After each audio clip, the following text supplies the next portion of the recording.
English દારૂના જથ્થા સાથે એક ઇસમને ઝડપી પાડતી ભાવનગર લોકલ ક્રાઇમ બ્રાન્ચ। ભારતીય બનાવટના પરપ્રાંતીય ઇંગ્લિશ દારૂની બોટલ નંગ 75 કિંમત ₹42,375ના મુદ્દામાલ સાથે એક ઇસમને ઝડપી પાડતી ભાવનગર લોકલ ક્રાઇમ બ્રાન્ચ।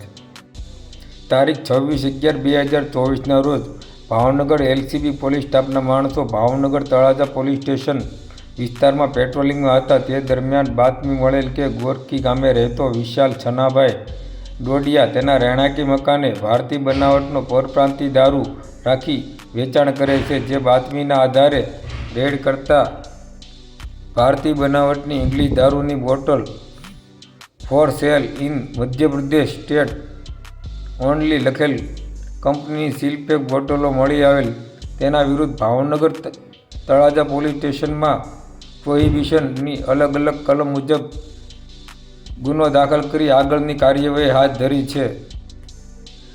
આ કામગીરીમાં પોલીસ ઇન્સ્પેક્ટર શ્રી AR વાળાના માર્ગદર્શન હેઠળ સ્ટાફના અશોકભાઈ ડાભી, અરવિંદભાઈ બારૈયા, તરુણભાઈ નાંદવા, પ્રવીણભાઈ નાથાભાઈ અને મહેન્દ્રસિંહ સરવૈયા જોડાયા હતા।